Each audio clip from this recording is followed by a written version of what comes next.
તો આજે ભાવેશભાઈ પટેલ આપણી સાથે છે અને રિયલટેકના ખૂબ જ જૂના કસ્ટમર છે. તો એમની સાથે બેસશું, થોડી ચર્ચા કરશું, કારણ કે ખાસા લાંબા ટાઈમથી તેઓ સીએનસી મશીન રિયલટેકના યુઝ કરી રહ્યા છે.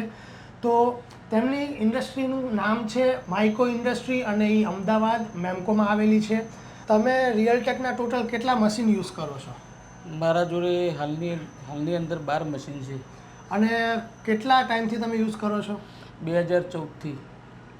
અને કેવી રીતે તમે રિયલટેકના સીએનસી મશીન પરચેસ કર્યા હતા? 2014ની અંદર 2, 2016ની અંદર 2, 2018ની અંદર 4, 2022ની અંદર 4.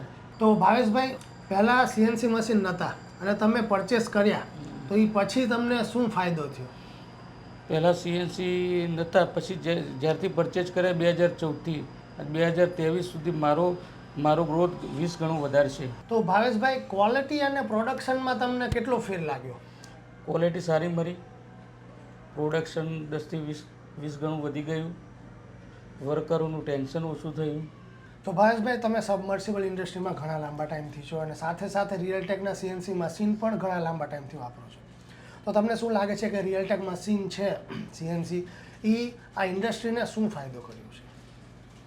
રિયલટેક સીએનસી મશીનના કારણે સબમર્સિબલ ઇન્ડસ્ટ્રીને નવી ટેકનોલોજી મળી, સારી ક્વોલિટી મળી, પ્રોડક્શન કોસ્ટ ડાઉન થઈ, મશીન બેસ્ટ પ્રાઇસના કારણે અને પ્રોગ્રામિંગ સર્વિસના કારણે આજનામાં નાનામાં નાનો કસ્ટમર સીએનસી યુઝ કરતો થઈ ગયો, જેને કારણે આજે સબમર્સિબલ માર્કેટમાં રિયલટેકના 1500થી વધારે મશીન ચાલે છે. થેન્ક યુ ભાવેશભાઈ, તમારો કિંમતી સમય અને કિંમતી રિવ્યૂ આપવા બદલ.